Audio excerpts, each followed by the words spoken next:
Welcome to my Ask Barbie session. This is where I answer a question posed by one of you. The Ask Barbie question for today is, how do I assess my HRT dosage needs? Women are always asking what dosage to take or how to know if their dosage is high enough. Questions about HRT dosage are some of the most common questions of all. Well, anytime you have a burning question like this, the goal is really to understand the answer. And to understand any answer about dosage, you have to go back to basics. The basics begin with the definition of menopause. Menopause is all about loss of your female sex hormones. There are 3 sex hormones in all. They are estrogen, progesterone, and testosterone. I always explain the roles of these 3 hormones by using the 3 bears from Goldilocks and the 3 bears. And the reason I use the 3 bears from Goldilocks and the 3 bears is because in Goldilocks and the 3 bears, each bed, chair, and bowl of porridge belonged to only one bear. Likewise, each of the 3 sex hormones belongs to only one bear. Estrogen is mama bear's hormone. It's the female sex hormone. Estrogen is what makes women women. Progesterone belongs to baby bear. The only reason mama bear produces progesterone is to support baby bear in utero during pregnancy. Pro means in support of. Gest means gestation. Own means hormone. Testosterone belongs to papa bear. It's the male sex hormone, and it is what makes men men. Testosterone is to men what estrogen is to women. Well, by definition, menopause is when you lose your estrogen in pink and progesterone in the multicolor. But since you are mama bear and your sex hormone is estrogen, your question about HRT dosage is all about the estrogen. Progesterone never did anything for you. Progesterone's only job at menopause is to balance your estrogen dosage. Progesterone is just merely a piggyback.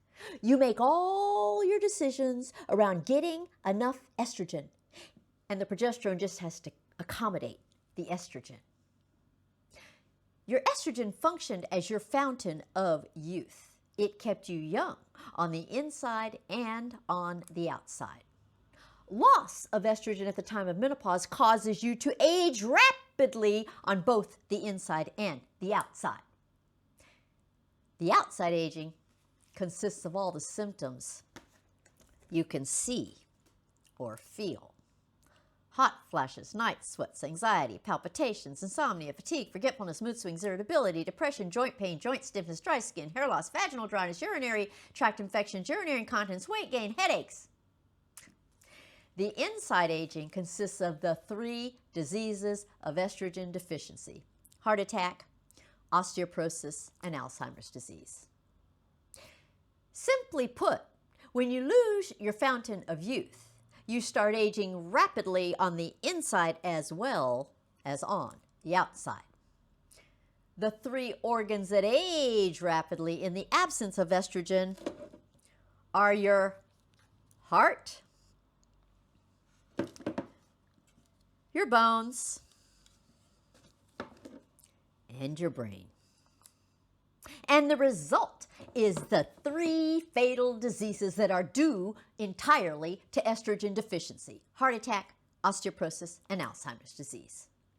So when you address your estrogen needs at the time of menopause, the goal is to get enough estrogen so that you do not age rapidly on the inside and the outside. The goal of hormone replacement at the time of menopause is to bridge the gap between having your own estrogen produced by your ovaries and replacing your estrogen with hormone replacement. Now, remember this. In order to bridge the gap between what your ovaries used to produce and taking enough HRT at the time of menopause, you have to know the differences in quantities of estrogen produced by your ovaries versus the quantities of estrogen in HRT products.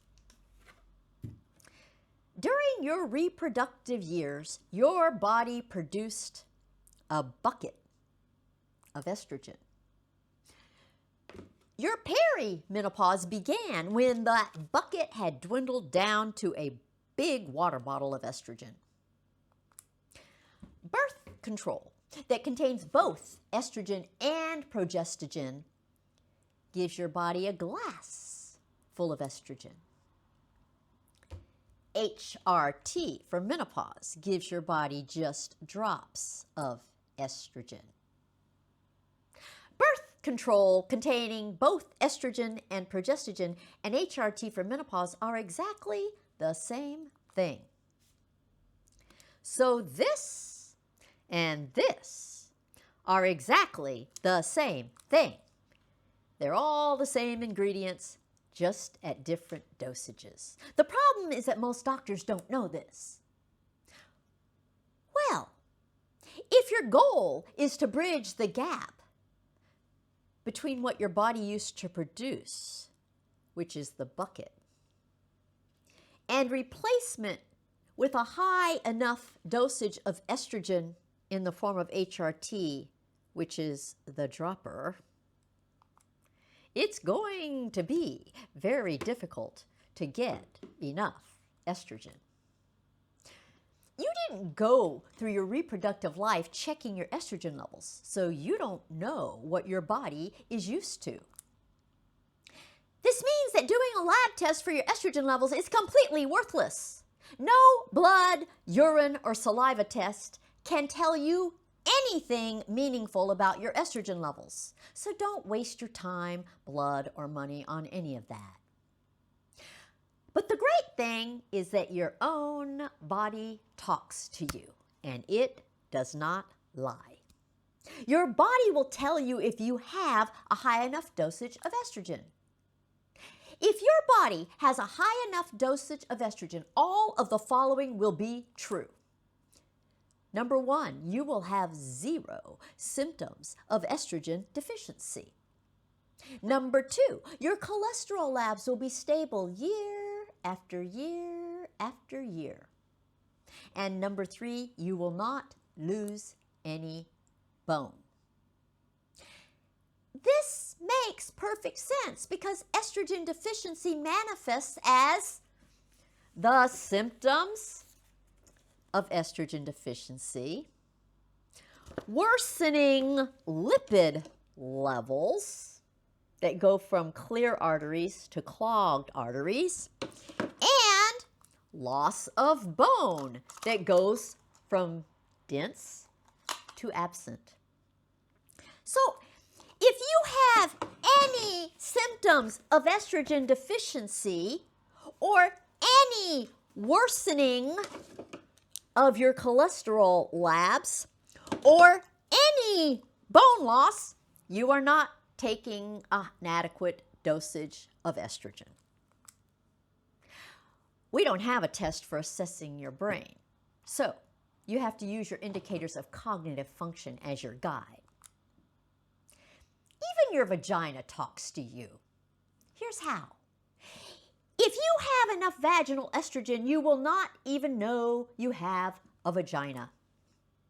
When it comes to getting enough estrogen, the only opinion that matters is your own body's. Nobody else on planet Earth can tell you how much estrogen your body wants or needs. But you shouldn't care about any opinions other than your own body's.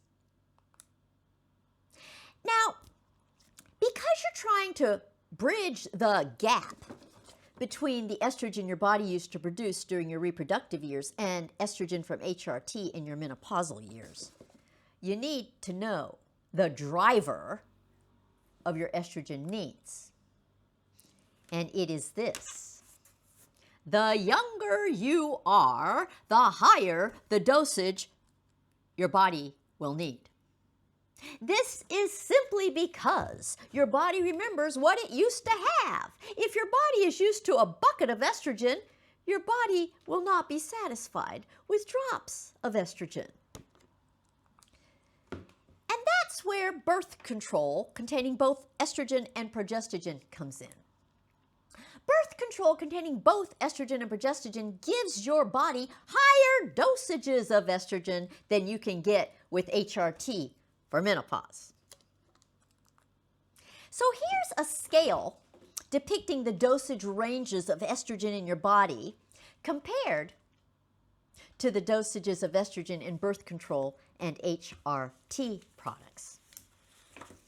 Look at this. During pregnancy, your body produced 4,000 to 6,000 picograms per milliliter of estradiol. During your menstrual cycles, your body produced between 100 and 300 picograms per milliliter of estradiol. Estrogen plus progestin birth control contains 10 to 35 picograms per milliliter of estradiol. Systemic HRT for menopause contains 2.5 to 10 picograms per milliliter of estradiol. And local vaginal estradiol cream contains less than 2.5 picograms per milliliter of estradiol. Do you see how wide-ranging that scale is? If your body is used to 100 to 300 picograms per milliliter of estradiol during your menstrual cycles, it will not be satisfied with the 2.5 to 10 picograms per milliliter of estradiol in HRT products made for menopause. The younger you are, the more estrogen you will need. As you age and remain postmenopausal for a longer period of time, your estrogen needs may decrease. I said may. I did not say will. The key to success is to maximize your benefits and minimize your risks. Well, aging itself brings about all the risks. When you're young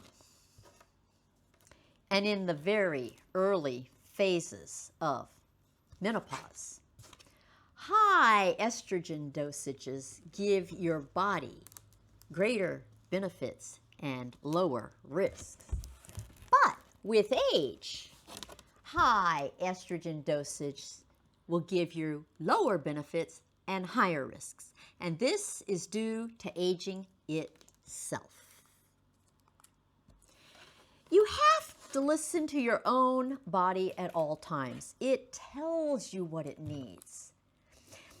It is so common for my established consultation clients to say, I just can't believe it. The more estrogen I take, the better I feel.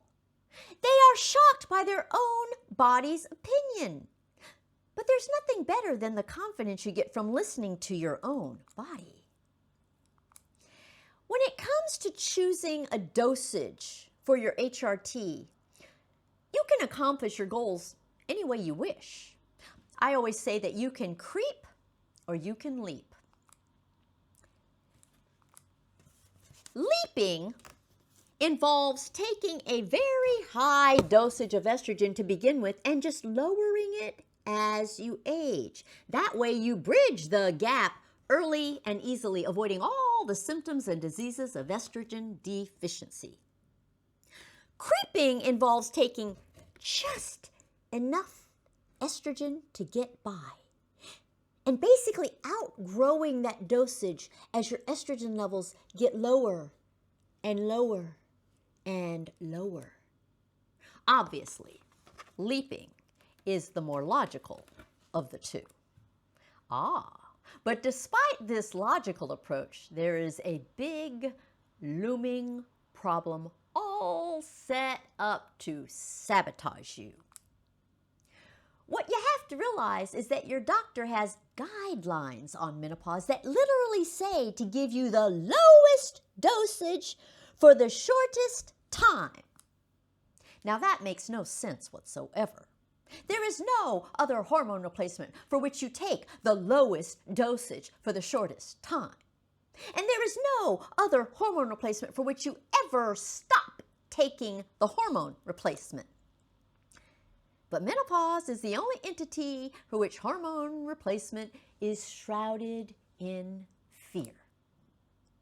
So your doctor has illogical guidelines telling them to give you the lowest dosage for the shortest time. And women tend to fear HRT for menopause, so they want to take the lowest dosage for the shortest time. The problem is that your body just doesn't care what you think. It's your body's opinion that matters, not your brain's.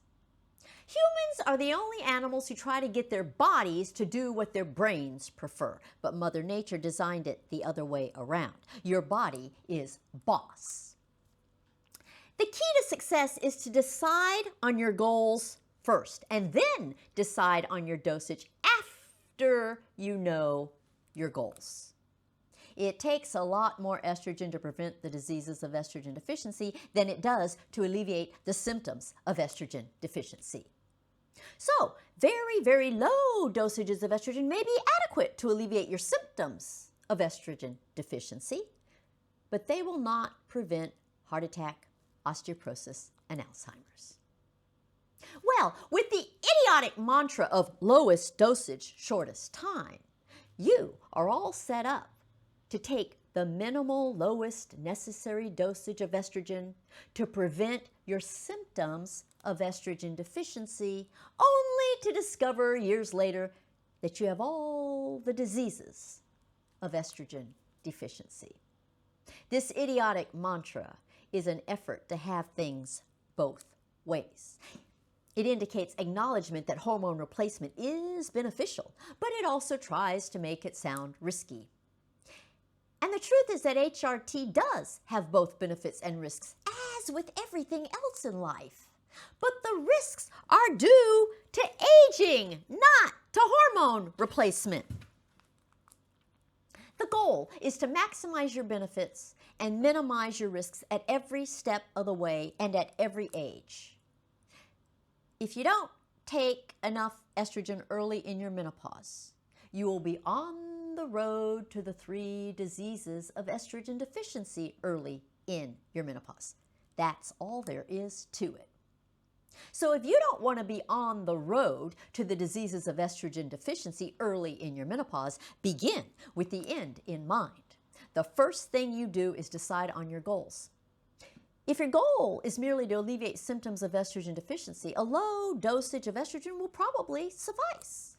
But if your goal is to prevent the diseases of estrogen deficiency, a low dosage of estrogen will not suffice.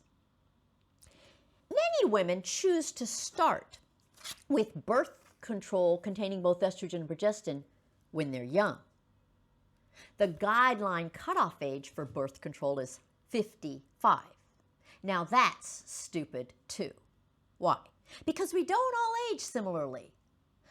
Ideally, you would take the higher dosage birth control as long as your benefits outweigh your risks. And you would switch over to lower dosage HRT for menopause whenever your benefits no longer outweigh your risks. But that should be an individual matter. It should not be something that has a guideline cutoff age. The minimal necessary estrogen dosages are dosages that became apparent in the early 1900s. Back then, there was only one product for estrogen replacement, and the dosage that was necessary to prevent heart attack, osteoporosis, and Alzheimer's was determined way back then. But since then, there have been many new estrogen products, And the minimal necessary dosage to prevent the diseases has been adjusted to the new products. During pregnancy, your body produced 4,000 to 6,000 picograms per milliliter of estradiol. During your menstrual cycles, your body produced between 100 and 300 picograms per milliliter of estradiol. Estrogen plus progesterone birth control contains 10 to 35 picograms per milliliter of estradiol. Systemic HRT for menopause contains 2.5 to 10 picograms per milliliter of estradiol. The minimal necessary dosage is just 5 picograms per milliliter of estradiol. And local vaginal estrogen contains less than 2.5 picograms per milliliter of estradiol. Notice that the lowest available dosage of estrogen in HRT for menopause is lower than this minimally necessary dosage of estrogen for preventing the diseases of estrogen deficiency. They come in a range starting at 2.5. And because your doctor's guidelines tell them to give you the lowest dosage available, you probably won't get even this lowest minimally necessary dosage. But just because there's a list of minimally necessary estrogen dosages for preventing heart attack, osteoporosis, and Alzheimer's does not mean that it's enough for you personally. The minimally necessary dosage is rarely enough to completely alleviate symptoms of estrogen deficiency for most women. It certainly isn't enough to prevent diseases of estrogen deficiency for most women. And you cannot prevent long-term diseases with short-term hormone replacement. That's why the mantra lowest dosage for the shortest time is asinine. The only way you will take the right HRT dosage for you personally is to tailor everything specifically to your body's estrogen needs. That's why I offer consultations. Finding the correct dosage always requires tailoring in a consultation. So, in answer to the question, how do I assess my HRT dosage needs? The answer is you listen to your own body. Your body's opinion is the only one that matters. If you listen to your body, you cannot go wrong. If you listen to anybody else, you definitely will go wrong. Did you notice that the entire focus of this answer was on estrogen, not progesterone? That was intentional. This is precisely how you should manage your menopause. Focus on estrogen and just take a dosage of progesterone to balance the estrogen, no more. And did you notice that I never even mentioned testosterone? That was intentional too. You should not even consider taking any kind of testosterone or DHEA unless and until you get your estrogen right. You are a mama bear. Your hormone is estrogen. Focus on estrogen. If you don't get your estrogen right, nothing will be right.